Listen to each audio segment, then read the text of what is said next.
which was, well, we can actually talk about, I think it's important to talk about the fact that, just a little background, that in February, the EDIS colonial parking presentation was made to the commissioners at their meeting in February. March 21st, I believe, the EDIS colonial parking folks then went to the parking committee. Actually, Colonial did. It wasn't Colonial EDIS, made right? a presentation, and from that meeting, the parking committee chair recommended to the commissioners that the city spearhead the discussions going forward on this. So just briefly, if we can introduce ourselves, Sharon Lynn, the city manager. Kathy Oster, Home Streets and Transportation. Bob Cartwright, business owner. Linda Kaufman, Parking Committee. Pat Caluzzi, City Commissioner. Steve Sheffer, City Commissioner. Lisa Schlosser, City Commissioner. Thank you. So here we are. I think if we can have Linda just briefly talk about how, talk about the recommendation made to the commissioners. Can I just say one thing real quick about, we also, for this group, we invited the Chamber of Commerce. We actually gave the Chamber of Commerce 2 positions, on this committee. So you actually should be sitting up here if you want, just because you're part of this. And we also invited the Rehoboth Beach Homeowners Association to have a representative, and I don't know if anybody here is representing that group or. So just in terms of membership, that's the other groups that we invited. So so hopefully they'll participate in the future, or the homeowners group will send a representative. Yeah, I Rehoboth Main Street as well. And Main Street, yeah. Yeah. So good And point, they're- good point. They don't have someone here today, nor does the homeowners. Exactly. So I just wanted that noted for the record that there Yes. were 2 additional invitees to Good. this group. So thank you. Sorry, Linda. No, it's okay. I was going to kind of go over the history. So the Parking Committee was asked to take a look at the proposal that was put together from EDIS and Colonial.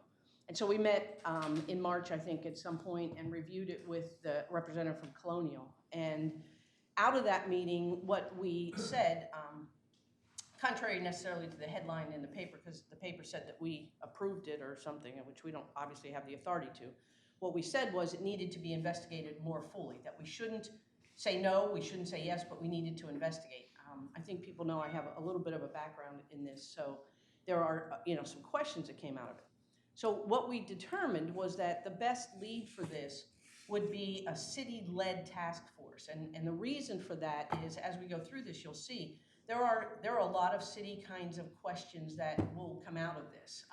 Whether an RFP is necessary, whether it's an RFQ, whether it's something that can be just selected, whether there's land involved in it with land leases and things. So there's a lot of city things. This isn't just a parking committee. It's not just a transportation. It's much bigger than that. So after that meeting, I sent an email to all of the commissioners recommending that this task force gets put together, and that the task force should cover all of the stakeholders in town. And I think through that email, we listed that it should have someone from the homeowners, that it should have someone from Main Street, that it should have someone from Transportation Committee, that it should have someone from the Chamber, that it should have a couple representatives from the city commissioners, the parking task force. There was a whole list, and that email went to all the commissioners back in March. As a result of that, good, bad, or indifferent, Sharon was, appointed to chair the task force. And that's how we got to this. I will say, and I'm going to address this because it was in the paper today, a commissioner wrote a letter today that, frankly, I'm not going to get involved in the politics of whatever's going on in the city, and I think it's a sad dissertation of what's happening at this point in the city with a lot of the stuff that's happening when there's a group committed to trying to find positive. I don't believe that this was a secret meeting. I don't believe it has any correlation to the sewer committee, although it's referenced in the letter. It's a public meeting. It was advertised. It was in the newspaper. It was put out on the homeowners' Facebook page.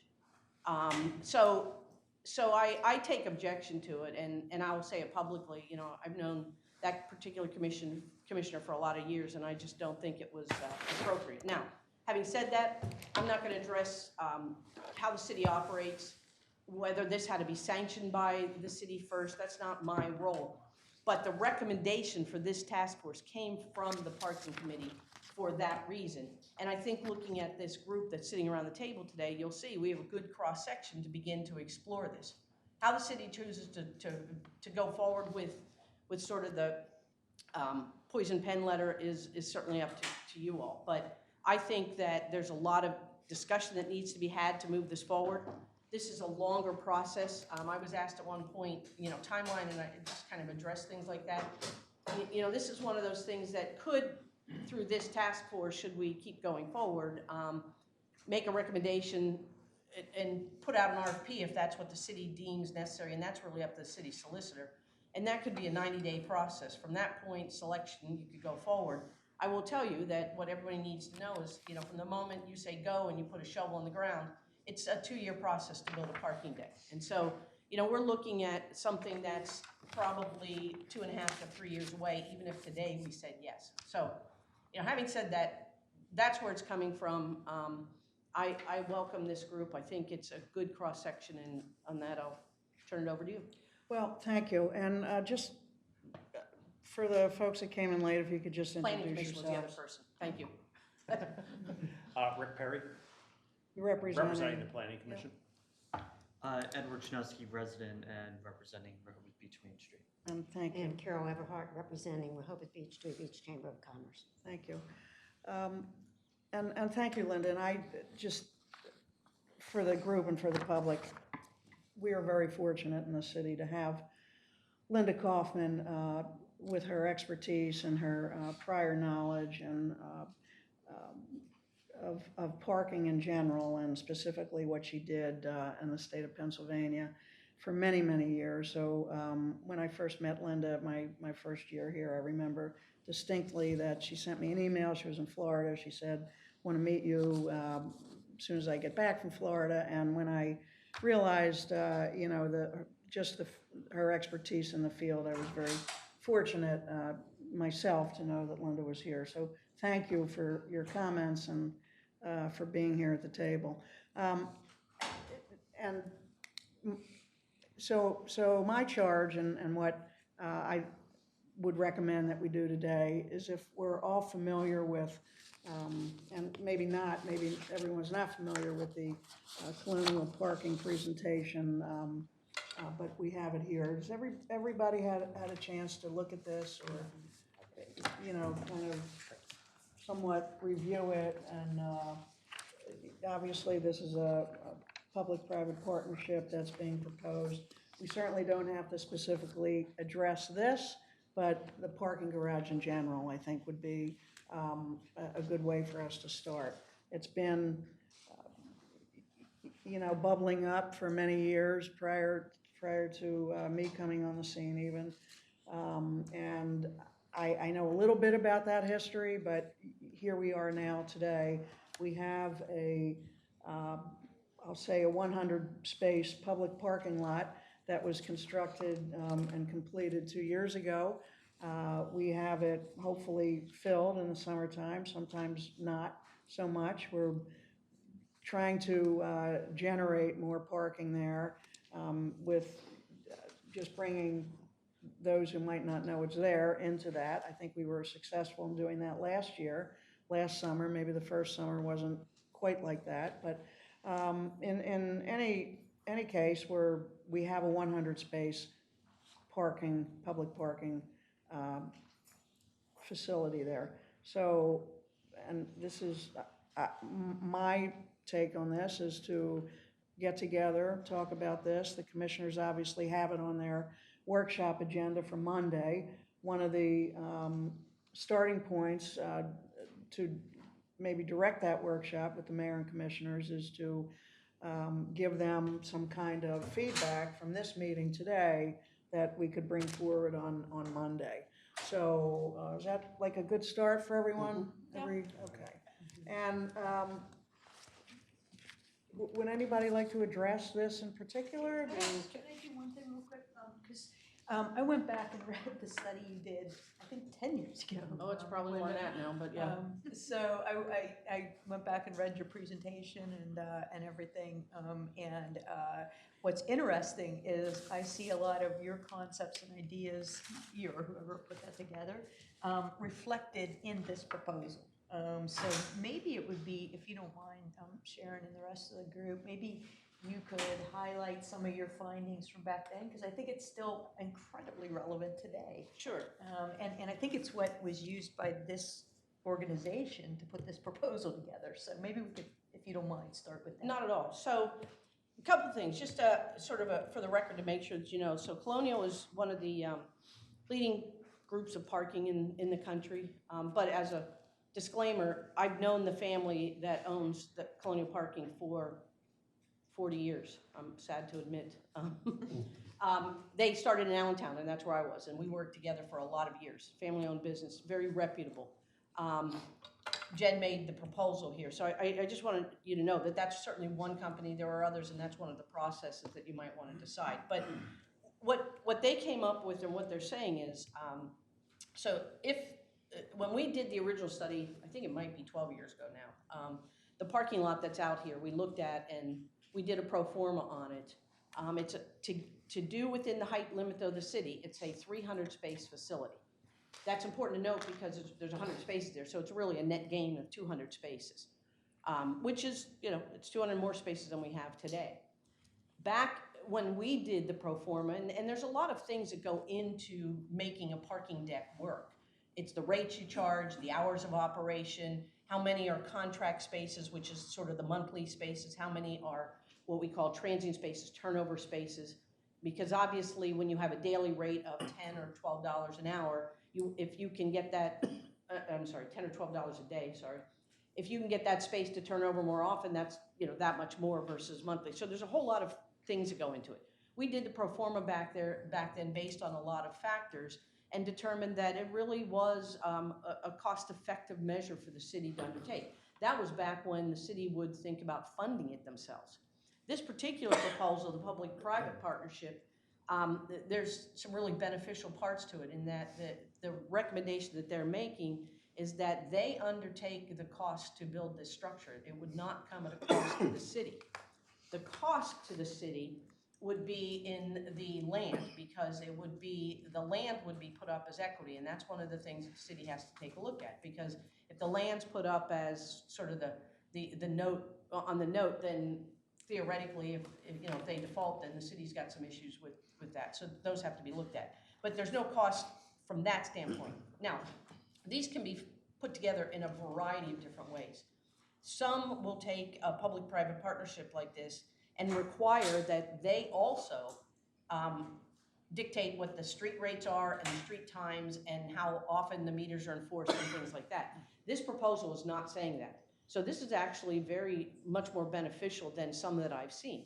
The reason that's often done is obviously it's a whole picture. I've said this before. Everything in parking is sort of holistic. It all works together. And that you want to make sure that your on-street and off-street rates coincide and that you're driving people to the deck and things like that. They're not proposing that. As a matter of fact, they're saying that the city can set their own rates, can set their own time schedule, can set their own hours of enforcement, months of enforcement. So there's some real positive things about what they're doing. What they are suggesting, though, is it is a public-private partnership, and those are where the details have to get worked out. The original proposal talked about the increase that the city passed from the $2 to the $3, that would go towards the city's contribution to this. Whether that's still on the table, I mean, there's a lot. This is a proposal that is a rough draft, and there's a reason for the rough draft also. And in fairness to Colonial and EDIS, they don't want to put everything in here that would be the final piece of it, because we may not, if the city decides to even build the deck, you might not even go with that. So there's a lot to go with that. A 300 space facility has a lot of options to it. You could go for a bigger facility if you went beyond the height restriction. I'm not recommending that. I'm just explaining where the 300 came in. There was some talk at the parking committee that perhaps the fire department could give up their space to increase the size of it. I'm not that didn't come as a firm recommendation, it was just part of the discussion. But there's all of those pieces that are out there. To kind of finalize your thing, when we did study back then, it's apparent to me that Colonial and EDIS still feel that it's a doable situation for them, because nobody builds a parking deck if you're gonna, well, I shouldn't say that. Public entities build parking decks and lose money because it's part of economic development. A private company isn't gonna come in and put that kind of money, 11, 12, $13 million, and lose money. So they still feel that there's a benefit to them and the city. Is that a recap? That's awesome. And can you just your business case, maybe if you outline maybe the three main points of the business case, like we have X number of parking, space. You did a lot, there was a lot of analysis, I didn't memorize the whole thing, about the number of parking spaces and availability and timing and. Ooh, you're asking me to remember what I did 12 years ago? I know, it was really well done. 12 I don't minutes think it's ago. changed since then, in terms of number of parking spaces, the availability. I mean, you laid out a clear business case as to, in my opinion, just one person's opinion, as to why some sort of parking structure would be beneficial. So maybe just recap, the three reasons for that business case. I don't know that I'm going to remember the three reasons. I just so- made up three, it could be Okay. one. So, one of the things that we looked at the parking committee recently was, one of the challenges we have in the city is that the beach is a great draw. That's a great thing. The bad news is that everybody comes down Rehoboth Avenue, parks at 8 o'clock or 9 o'clock in the morning, and feeds the meter and stays all day, and that takes away that turnover for the businesses. And so you really want to create that turnover. That's why we talked about in the committee of increasing the rates to make it less desirable so that people go other places, enforcing feeding so that people can only stay the limit of time. So the business case of this was sort of predicated on that, in that what you want to do is give people an option of saying, okay, I want to park all day. The all-day places should be a parking lot or a parking deck. They should not be the street.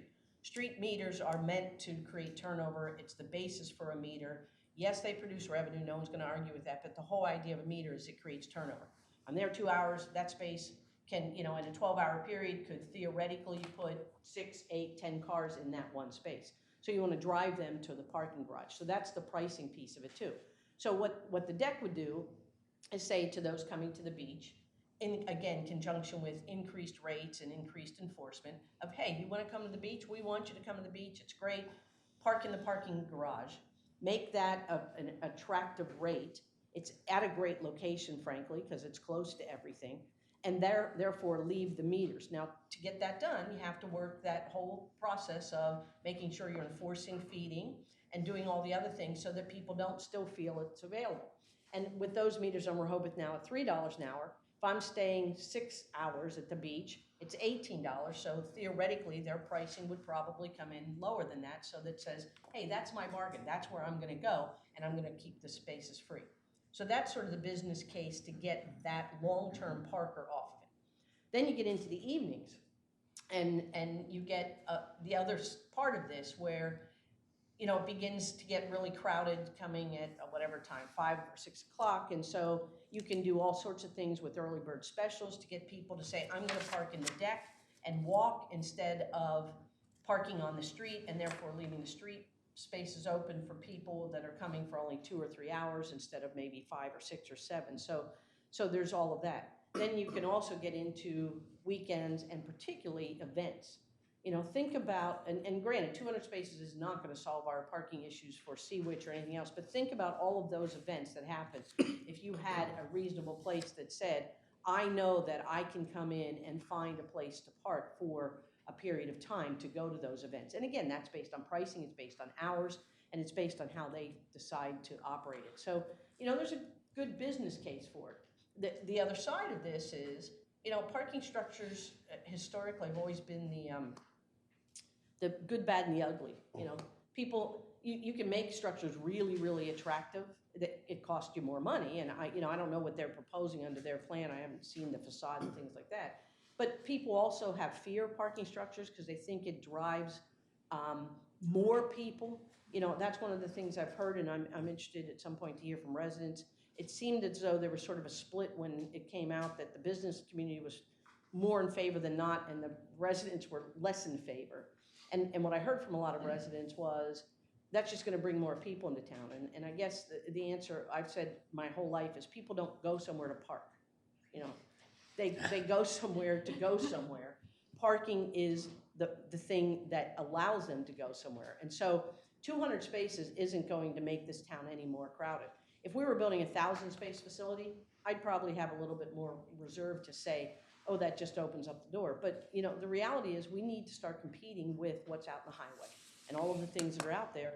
And the perception of a place that I know that I can spend $10 or $12 or $14 and park all day and get a space is attractive to people.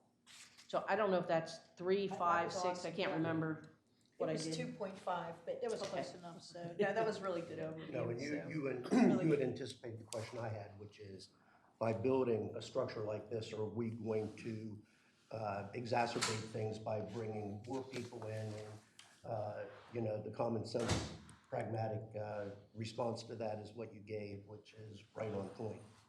You know, I guess the question everybody would have to ask themselves is, does anybody really think that 200 more spaces is going to create any more traffic challenges than we have today? I would argue it may help that, because what happens now, people drive down Rehoboth Avenue because for whatever reason, everybody wants to be on Rehoboth Avenue. No offense to all those who Rehoboth Avenue, but you know, they come down and they circle, and they circle, and they circle, Oh, and that's then, right. and then they wait, and then they wait because they think someone's pulling out, you know, all of that that's going on. And so if you can start directing people into a facility that says, here's where you want to go. You don't have to circle anymore. And oh, by the way, at $3 or $4 or, you know, an hour on this key area, you go into these areas at $1 or $2 an hour and look at all of the different choices you have to get people moving. Linda, 10 or 12 years ago, when you looked at this, did you do an in-depth study of traffic patterns, and particularly having 300 vehicles crossing Rehoboth sidewalk, where pedestrians are walking to go into a parking garage? We did not do a comprehensive traffic study, so there was no traffic study. And no, so to answer your question, we didn't look and say, oh, you're gonna have 300 cars now crossing, because again, typically it's not all at the same time, yes. What we did, in my past life, if you had an event and it was all letting out, then, you know, you had traffic control and people and, you know, all of those kinds of things, but no, that wasn't looked at. Presumably, I guess, given the location, you could have 2 entrances and exits, one to the lake, one to Rehoboth Avenue, so you're not gonna have everybody necessarily flowing out. And I to the think we did that on the design. The design that's here is actually the design that we did, Steve and I did 12 years ago, and they liked it enough, I guess, to still look at it. But I'm pretty sure it had entrances on both Lake and Rehoboth Avenue. I have one other quick question. Was this initiative generated by Colonial and EDiS, or did the city go to them and seek this proposal? I don't have any knowledge of that. I don't want to put Paul or anybody on the spot. My understanding was that they presented it. By the way, Jed has a place in town, so he's familiar with Rehoboth. My understanding was that they presented it to the city, but I can't speak to that as a fact. That's, I think, what I've been told, but I don't know that. That's how I believe it came about, over a year or so ago, because Commissioner McGinnis was still just pulled together a couple photos and said, hey, this seems like something interesting. And they came in with, to a small, 2 or 3, I think at the time 2 commissioners, and said, hey, this seems like the right time to bring this forward. And, based on them coming forward with this, we immediately, because I was part of that first meeting, we said, well, 2 of us can't decide this. Let's go to the Board of Commissioners with this presentation in February and see if there's a general consensus to explore this further. So that's how they got in front of the Board of Commissioners. And at that point, the Board of Commissioners, I believe, I'd have to go back and look at the record, said, we generally think it should be looked at, but let's have the parking committee hear the presentation. And so I think if you recall, we said, go to the parking committee, let's hear from them. And then you looked at it, the parking committee looked at the proposal and said, wait a second, no, this is bigger than us. It's probably bigger than the commissioners right now. So let's go ahead and form like a task force that's very inclusive to see if this is something we want to pursue. That's the background of it, so as far as I know. So it was kind of a combination of, okay, maybe the timing's right, let's hear one vendor. And I think the intent all the time is, I always appreciate good ideas coming from the private sector, but I'm also a strong advocate of competition. I'm just gonna say that out front. I think this is awesome that they did this, but I also think that, if we decide to go forward, it's something that we really have to compete it. We have to have an RFP and really look for solutions, to the problem. That's just I my would agree with that. statement. I would Yeah. agree with that. Yeah. Is Jed, is he with EDIS? No, he's or- Colonial. He's Colonial. I have a question in terms of what you initially did 12 years ago was about a parking structure. You didn't include a mobility center. Now, so here's the new thing in the parking world. It used to be parking, then we became parking and transportation, because people realized it's not just parking, it's parking and transportation. Now it's parking, transportation, and mobility. And the concept behind a mobility center is that there are so many other things going on these days, ride sharing, biking, things like that, that structures can be more than just a parking structure. So when we did it, no, 12 years ago, mobility wasn't on the radar. No, except for handicap mobility, which isn't really what the mobility concept of this is. Right. The mobility of this is all of the different ways that people get to a point, whether it's a shuttle system or Uber or rideshare or biking or stuff like that. Scooters, biking. And I have a question, maybe a couple questions, just coming back to streets and transportation and discussions that we have had. And sometimes this question gets asked of us, are there statistics that actually prove that we have a parking problem? Or is it a perception that there's nowhere to park? And along those lines, would better signage to redirect people from Rehoboth Avenue to a little bit further away help solve some of that riding round and round Rehoboth Avenue? Because visitors come and realistically they don't have a very good idea of where they can park or how they can park. So I guess then are there statistics that say the need for this facility is there statistically? So first things first, perception's reality. Okay, so whether it's true or not, the perception across the board that I've heard for years is that Rehoboth has a parking problem. So, in 19 whatever year that was, we did the study. That was a comprehensive turnover study that showed every street, I don't know if you've looked at the study, but it was, 3 times in the year, it was mornings, it was night, it was a turnover study. I mean, it was comprehensive. We knew where everybody was parking, at what length for where. That's not been done at this point because, again, the city would have to decide to undertake a study like that. It's a year-long study. It's a costly study. What we're driving from at this point is the parking committees.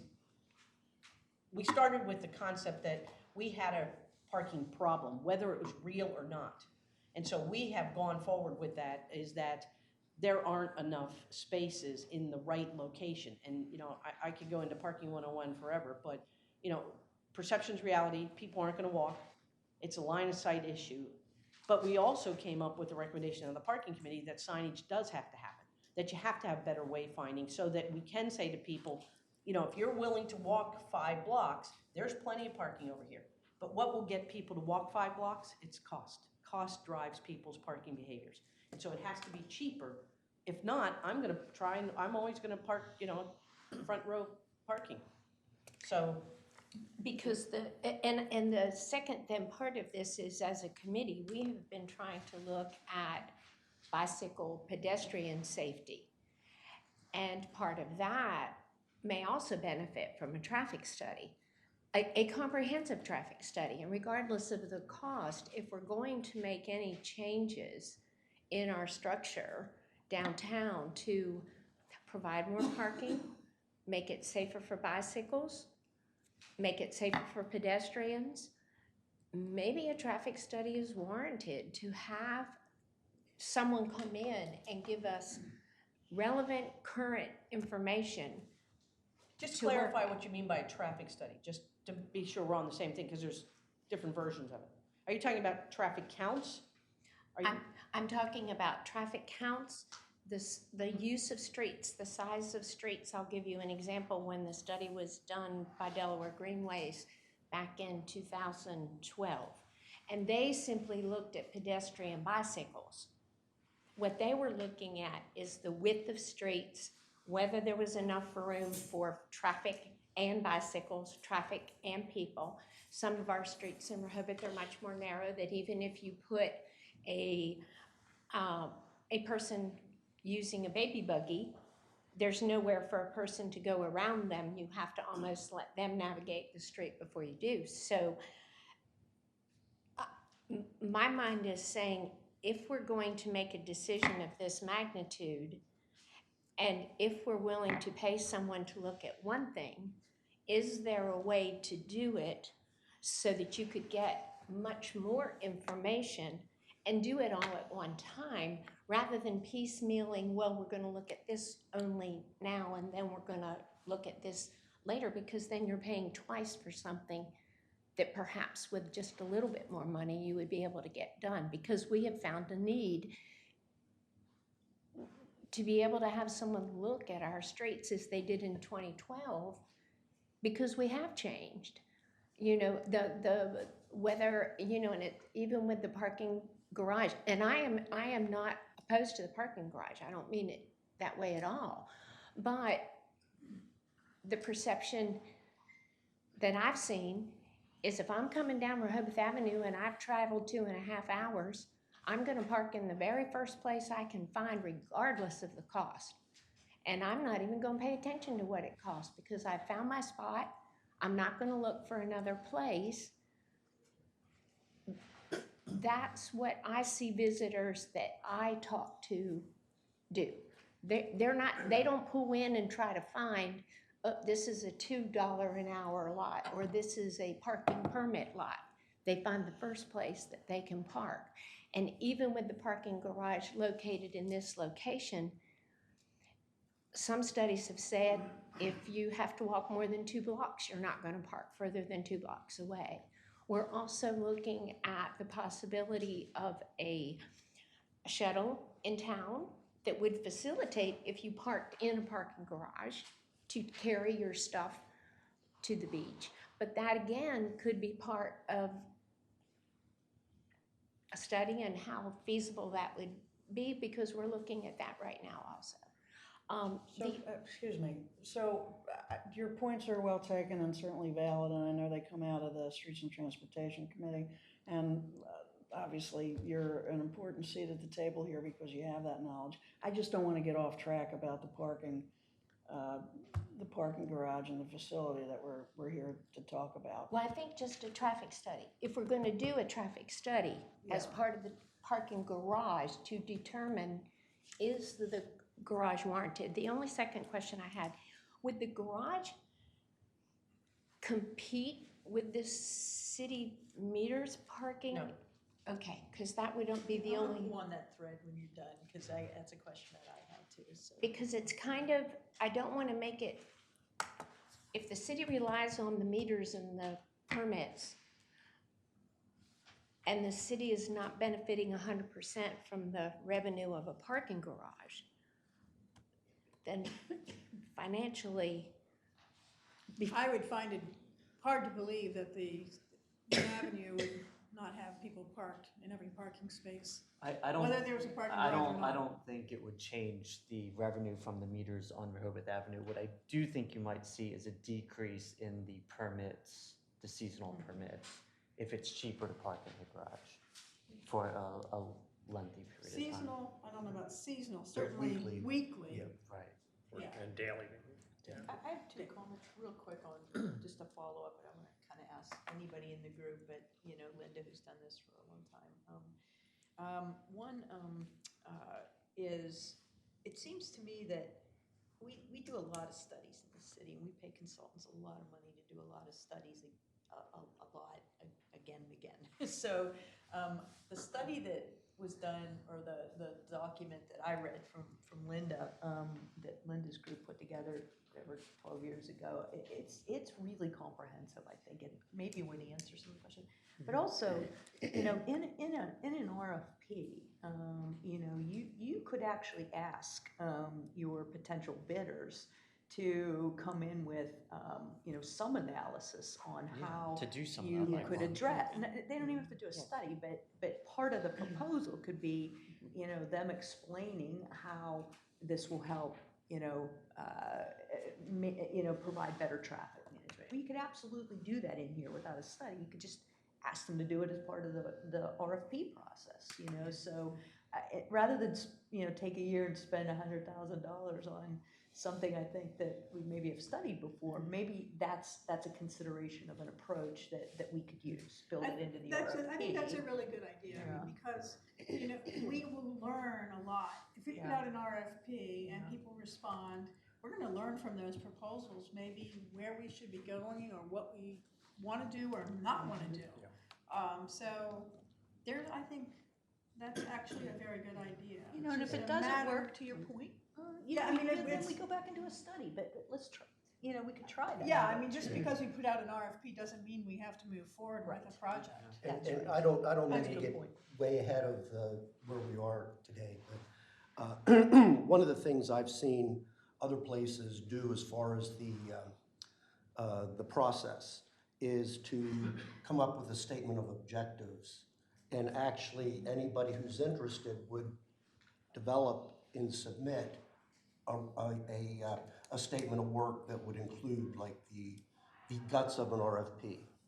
So we would still put all the right terms and conditions around it, but our approach would be to focus on what we want the end result to be and allow a little bit more creativity. My experience working in acquisition for a long time is that RFPs can sometimes unintentionally be restrictive. So I only bring that up so that we don't get all wrapped up in what the process is going to be before we start making recommendations. So I just ask people to take that under consideration as an approach to maybe get a better outcome. So rather than saying, like, if we decided, if this group and the commissioners decided we wanted to go forward with something, instead of saying like, okay, in RFP that says we want 300 parking spaces, we want it filled here, we want, you know, at this high. Instead of that, you say, our objective is to, you know, kind of reduce traffic congestion, make it easier to find parking, and expand parking opportunities. And you can put more meat on the bones Yeah. than that, but that's, Tell us how you do that. I right, mean, right. that's And good. Yeah. because Okay. we have, you know, and we already have somebody who's being creative and using tried and proven methods on public-private partnership. But we haven't, I mean, we may have two experts at the table on these things. I'm not, but I do know that the process can help get a better outcome. Just, if you do something like that, though, you have to be specific that you're doing the parking garage. Otherwise, Oh, yes, Yes. yes. otherwise, Yes. what you're gonna get is someone who comes in and does a parking and traffic study. Yes. Right, no. So I just wanna you're make- absolutely right. Good But, point. but, That's a but good as point. far as all the nuts and bolts and details, that, you know, That's a good we could, but that's, I didn't mean to assume that was, but obviously you'd have to say the objective is to build a parking garage. Well, and you define that, and the city would drive what's basically the outline and the guts of the RFP, and then that's the purpose of it, to have people respond and Yep. and oftentimes, you know, be a little creative and think outside the box, but it certainly needs to be defined. And to, you know, address, Kathy, what you said about a traffic study, my experience with traffic studies, not only a municipal citywide traffic study, it does take a lot of time, but you also have to define what you're looking for in that traffic study. I think what you bring to the table from the Streets and Transportation Committee is a citywide traffic study to include everything, bicycles, you know, all the Pedestrians, things and the components that, you know, your committee talks about. And, you know, is that needed? I think, you know, there's more discussion maybe that needs to be done with the city commissioners in tandem with the Streets and Transportation Committee. But again, this is about the parking garage and what, if anything, is going to be recommended ultimately to the entire Board of Commissioners. So, you know, a traffic study in many ways is a great and useful, you know, product to have. But I go back to what Linda said about not enough spaces in the right area. I mean, that's very, very important because everybody does come to look for parking on Rehoboth Avenue. People don't want to walk, they want to be right there, they want to go to the beach, they have to unload their stuff and have a safe place for their children to unload. And so with that said, I think, you know, not enough parking spaces in the right place. A parking garage would certainly centralize that to direct people in that area. And if you look on any given day, there's parking in the city. If you ride around, and your study pointed to that too, with hourly parking and who's parked where, when. Outside, permit areas, there's parking. But, you know, people want to go to that central location. This would be in a central location. That's, you know, when you talk about parking garages, to me, that makes sense. On the other hand, and I would ask Linda this, so I assume, you know, from working in the city of Allentown, you're familiar with parking structures that are year-round, because it's a year-round community. It's a big city. People utilize parking garages all the time, in the evening, during the day, businesses, in the evening for entertainment. So what, if anything, has been your experience, or do you know, this is, we're talking 4 months out of the year. So then what? Well, so two things. I would probably argue it might be more like 5 or 6 months. But the idea behind the public-private partnership is that risk is really being borne by, in this case, Colonial and EDIS. Now, what typically happens in seasonal places, or seaside communities or resort areas or whatever, is that the facility gets used in a variety of different ways throughout the year. And that's up to them as the owners. But people have done festivals. People have done, you know, farmers markets. People have done all sorts of things. But retail. But the other piece of this is that if you think about it on weekends, even on a really nice weekend day in March, it's packed here.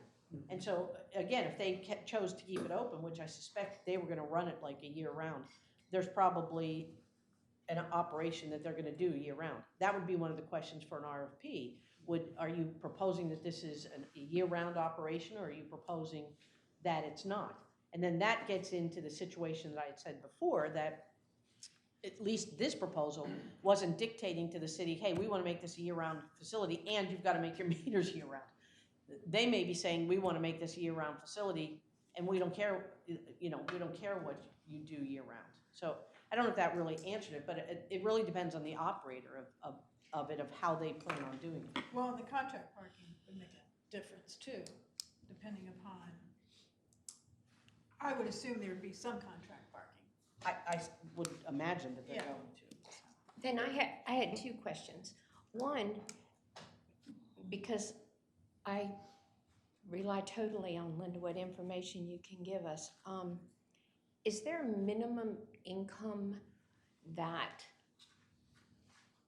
Colonial would need, or the partnership would need, in order to say, okay, we're good with this, before there would be a chance for them for someone to Well, they've default? already decided Yeah, that. we have. I guarantee, They've decided. actually I've seen, Yeah. they've done the pro forma on Yeah. this. They would not be presenting something that they're gonna take a $12 million loan out to build a facility if they didn't think it would pay for itself. Okay. So they've done those numbers. Okay, so there's a minimum amount that they know they need to make in order for them to meet their financial obligations. What happens if they don't meet that number? That's where, So that's the discussion that gets to that city level that I was talking about. So that's where you have to look at the contract, the way things are written, because as I understand this particular proposal, is that the land would be used as collateral. okay, that's what I thought you said. So that's this proposal. I'm just saying, the Right. land's used as collateral. Right. So theoretically, if they do the perform, it didn't work, things didn't happen the way they have, there's some city risk involved. Okay. Those are things that we have to look at as you put out an RFP. Yeah.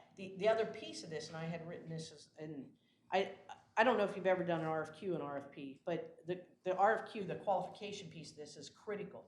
Because what you don't want is a few of these fly-by-night kind of people to come in and say, hey, yeah, we can do it for cheaper, we're gonna do this, we're gonna do that, and then you're stuck with a facility that's not maintained properly and not taken care of. So I would recommend that part of the RFP also had a very strong Q part of it, the qualification part of it. The second piece of it, and it wasn't clear in here, and I actually forgot to ask, but ownership is one thing. Maintenance of a facility is huge. And so they're proposing, as I understand it, ownership and maintenance. But that's something that we have to talk about to make sure that that's on the table, because a steel structure, and I talked to them about this, preferably we would want a precast, because, I don't know, now I'm getting really into the weeds, but precast is, you've seen them come down the roads, big sections of parking garages come down, they're already precast, they put them in place like Lincoln logs. Unfortunately, in Delaware, southern Delaware, there's no precaster close by. So it looks like it has to be what's called a poured in place, which is steel. Steel, salt water don't mesh very well. So there's a huge maintenance cost that they've factored into this to understand because of it having to be a poured in place facility.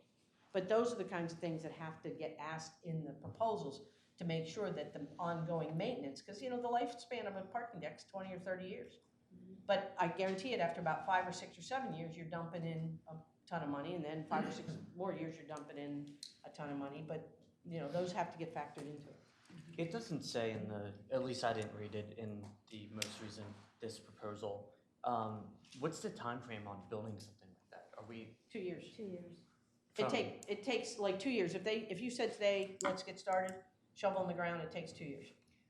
So we'd be losing that 100 lot spaces. For 2 for years. 2 years. Yep. I think that's a tough one. But that's something that we need to take in consideration. Oh, absolutely. Now, the other question or thought that I had is, and maybe this is something for the commissioners to be able to review, or the city, is sometimes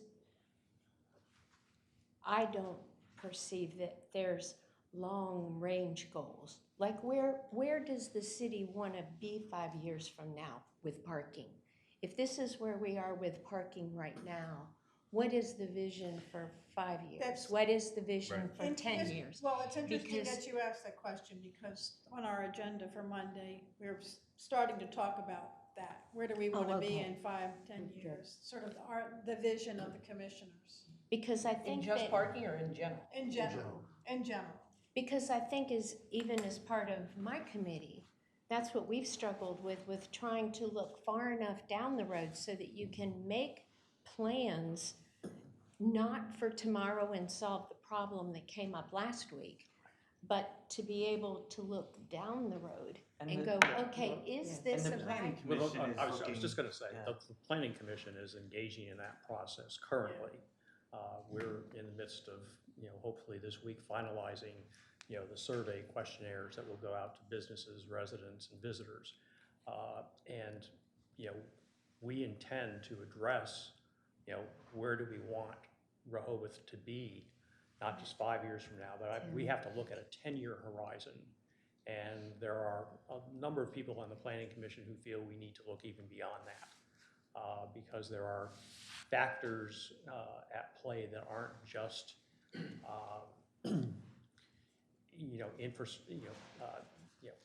visitors and tourists, but we have to look at the impact of what's happening to the environment and everything else, and how that's going to affect what Rehoboth will be in the future. And so that all has to be taken into consideration as well. Parking is something that we have already touched on tangentially, but we haven't gotten into the meat of the development of the CDP. We're going to be holding a number of public hearings and, and having charrettes, and there will be opportunity for the businesses and residents and other interested parties to participate in those meetings and to give us feedback in terms of where they would like to see the city go in the future, and how they would like to see it done in an orderly way that protects everyone's interests. So, I mean, the CDP is a bit of a long process, because we're probably looking at another 18 months, if not more, before it's completed. But certainly, this is something that we're looking at. I think it's why Dave Mellon threw me under the bus to be on this task force. I look at that for a lot of reasons, but I think we're in a situation right now where if we're looking at adding 200 parking places for a weekend, a low weekend, we could have 20,000 people in town. Well, that's 10% of the 20,000 people that are coming to visit. Busy weekends, there's nowhere. I mean, if you take the high weekends, Memorial Day, 4th of July, Sea Witch, some of those, you couldn't find, you don't have anywhere for them to park. So what are we solving for by adding those 200 places in the big scheme? Well, I think that what we would be solving for would be, the normal flow of people into the city. I don't think we could ever, given a 1 square mile city, solve the problem of a Sea Witch weekend or 4th of July or Memorial Day. There's nowhere in the city that there could possibly be anything that's going to provide that kind of parking. So I don't think anything like this solves that problem. My sense is, of course, I've sort of long been a proponent of a parking garage in the city. I think it's long overdue. That's my personal opinion. And it seems to me as though if executed properly, it's going to solve a lot of the issues that you've been describing and that you're concerned about, which are legitimate issues. I think if executed properly, and if you, for example, if there was a sign just outside the city, at the canal perhaps, that said 172 parking spaces available in the garage, and there's proper find your way to the garage, people aren't going to pull into the first parking space on Rehoboth Avenue. They're not going to drive around seeing if they can get street parking. They're going to head directly to the garage. And I think that's going to reduce the amount of traffic flow just by sheer, availability and being able to know before you're actually on Rehoboth Avenue where you can get a good parking space. Right. That, I think, would help. And I have always heard that if we push more and more people out into the residential areas to park, the residents are unhappy. And so 2 or more parking spaces in downtown Rehoboth, I think, alleviates a lot of that. As I said, I don't think we could solve for the big events. I would like to mention, you've heard me say before, that what the visitor's looking for, simplify and identify. They could pull in and they're looking for long-term parking, which that would solve that. If they know they can park there all day, they really don't want to do the drive around. There's traffic. They complain about it. I bet they'll pull into 306 now because they found me. Okay, so it's not just the visitor center anymore. And they'll pull in there, they'll pull right into the driveway, even if it's parked out, they'll pull into the driveway there, and they come in, I can't find a place to park.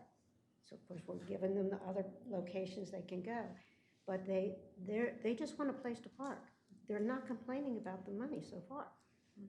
So They're not complaining about that. They're just like complaining about. airports have, if we could have a sign out, if we wanted to move forward with the idea of a parking garage, having a sign up out of town that's 150 spaces, 149, that has that information would be, I think, solve a lot of the traffic issues where people are circling. And you can get them off Rehoboth Avenue sooner by having them turn on Lake. Yeah, I mean, there's, That's It's a one of possibility, the too. ways they alleviated a problem in Bethesda, Maryland. This city parking garage there, and, the streets are very congested right down in the center of Bethesda. There are a lot of restaurants and shops, just like what we have here in the business district. And what they eventually did was to put up those electronic signs. So when you go down Bethesda Ave now, when you're getting close to the garage, you see the sign out there right at the entrance says how many parking spaces there are. So because people used to go in there sometimes and just drive around thinking there were parking spaces and there weren't, and that's also a problem. So I do think that, as I said, it's in the execution of how it's going to work that solves the problem. So Carol, in your role in the chamber for many, many years, this isn't the first time you've heard No. parking, No, right? It's- parking has yeah. Yeah. always been an issue.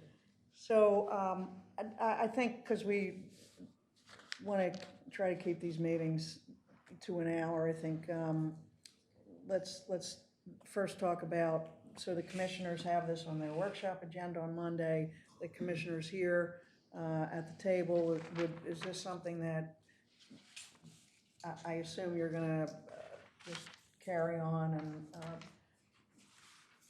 move forward with at Monday's meeting to, discuss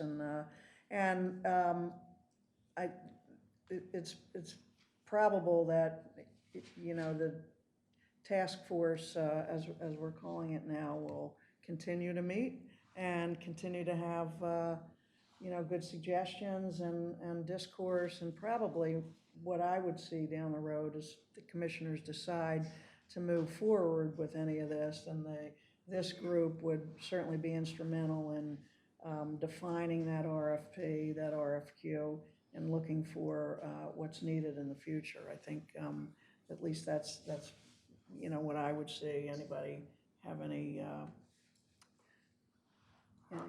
else to say about that? Because I mean, I think the next steps have to be some kind of a blessing for the commissioners based on, the little bit of controversy that somehow came out of this.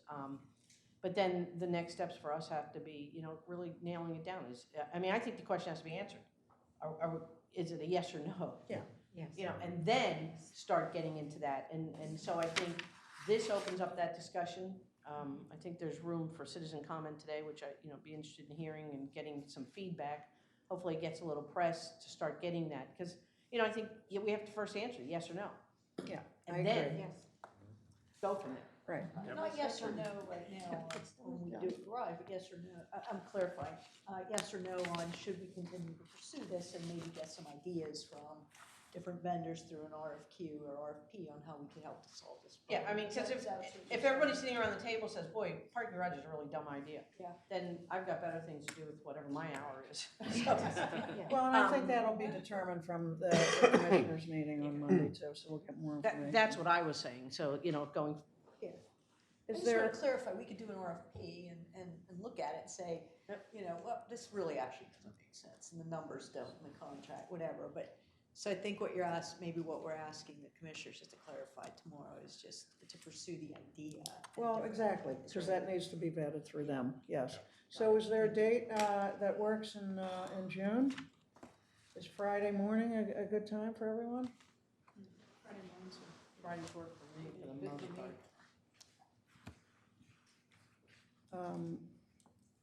How about Friday, June 7th? Yeah, I have a street Yes, meeting you at do. 10:30 that morning, so that's But works. we can be That out. works fine with me. Right. So 9 a.m.? June 7th. And anyone from the public like to say anything? Or we'd like a seat on committee if that's possible, just Can we, pop in there. name and address, please? Is it My at name 10? is John Meng, I live at 107 St. Lawrence Street. I'm a member of the fire company. We'd like a seat on the committee. we have a symbiotic relationship with the city, because our building borders that lot, and, we just wanna make sure our interests are taken into consideration. Great, Thank you. Okay, is that? Same answer, yeah. Okay, anyone else? Frank Bolt, 24 Wilmington Avenue. I don't know if that's on, I or don't think it is whatever either. it's worth.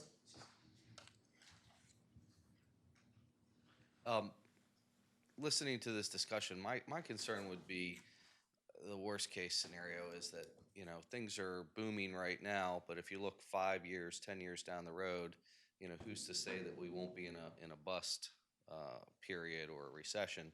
So my biggest concern would be, is there any possibility if you build these 200 space parking garage that it'll become a white elephant?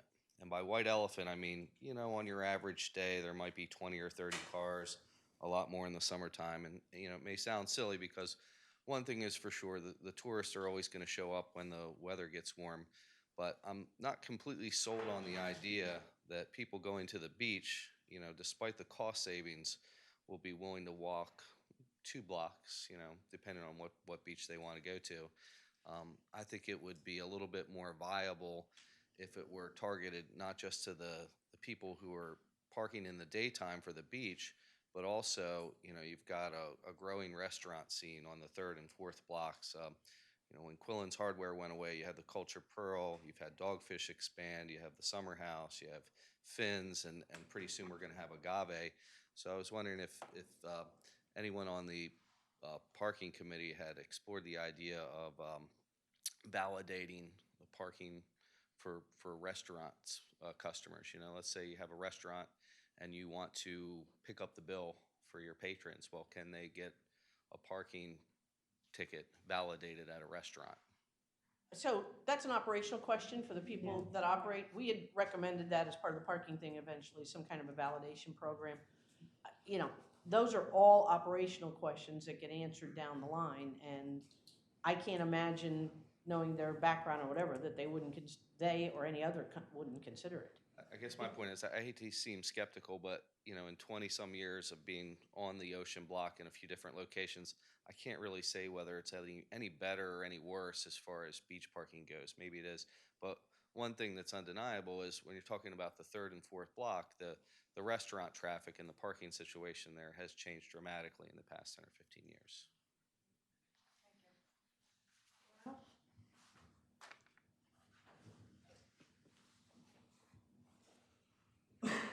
Gary Glass, 105 Country Club Drive. I think it's great to have a discussion on parking, and I think that the questions and the discussions that have been had here are excellent, and that this has been you've covered a lot of the issues. And I don't want to recover them here in this conversation. So just in a quick summary, I want to let you know the things that I feel are most important, and that is that we're not ultimately responsible for this like white elephant that we have to pay off this garage. This is $50,000 per space if you're only going to have 200 spaces. 300, just, Well, that we have 100 now. We're only going to add 200. okay. And it doesn't cost 50,000 to build a space. Okay, but if you take just what our net gain is. But so most importantly is who's going to be responsible if we get into a recession and the economy goes bad. That can't be any more important. The other thing to me that is so important, I've read about studies where parking garages have bankrupt small towns. We're not Bethesda, Maryland, where there's a dramatic need all the time. Bethesda is really busy. I live nearby. And so what you want to make sure is you're not shifting the town revenue that we get now from parking throughout the town into the garage, and then our budget's short by a dramatic amount of money, and now the homeowners have to make up the balance of that money that we pull from the town into the garage. So as a continuation of that discussion, and these were all brought up by you all, and I think the discussion here was great today. But are we actually utilizing our town resources, the property, the streets in our town, to park as many cars as we possibly can in the town that we have now? Are we using Columbia and Henlopen? Should we look at one-way street traffic just to cover the flow of people and bicycles on the streets and to make the town safer, and maybe right turn only? There's things that we could look at. If we did one-way streets, we could probably park more cars There was a gentleman at another meeting that owns a couple restaurants here in town, brought up the idea of parking cars on a diagonal on Baltimore and Wilmington if you did a one-way kind of thing, and you could probably put a bike lane in even there and make it a little safer for bikes. So there's other options besides just a parking garage. Most importantly, who's responsible if it doesn't produce the revenue it's expected? And are we actually fully utilizing the town and don't shift the revenue, because then the homeowners are going to be looking at a huge increase to make up the difference. Thank you. Thank you. Anyone else? Yes, sir. I'm Jay Parker. I live in Dewey, but I live on Carolina Street, 19. And I think we shouldn't just look at the people that are coming, day trippers from 120 miles away, but people that are my age and even some younger that want to go to restaurants, but, oh, I don't want to fight the traffic downtown. I'm going to go after the highway. And three other things, real quick. I think looking at expansion of the parking structure is really necessary as part of this, and it might include the fire department. The fire department might be included in a structure above it or partially above it. There's a question about city parking. The city people, the employees, have to park. They park now. Are they going to pay, or is the city going to be responsible for that payment? And I don't think they should be able to park here. They're here for 8 hours. They can park in the summer. They could park out in the, anyway, that should be addressed later, but I think it should be brought up. And finally, I think I'm a planner. I've been a planner all my life, mainly for the private sector. But there's such a thing as planning paralysis in response to a lot of people that want more reports, more studies, economic studies. I think it's widely accepted by everybody in the community that we need parking. So let's expedite this as much as we can and still be responsible. Anyone else? Yes, sir.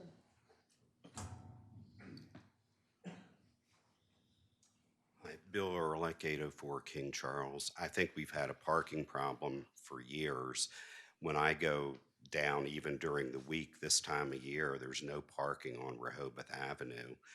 And I can't see how a parking garage is really going to fail financially. I think it would even be profitable this time of year, and I think in the summer you'd really, so I think that the concern about it being a failure, I think, is probably very unlikely to happen. Thank you. All right. Thank you all very much, and I think this was productive. Thank you. Thanks, Linda. Thanks, everybody. Thank you, Linda. Good discussion.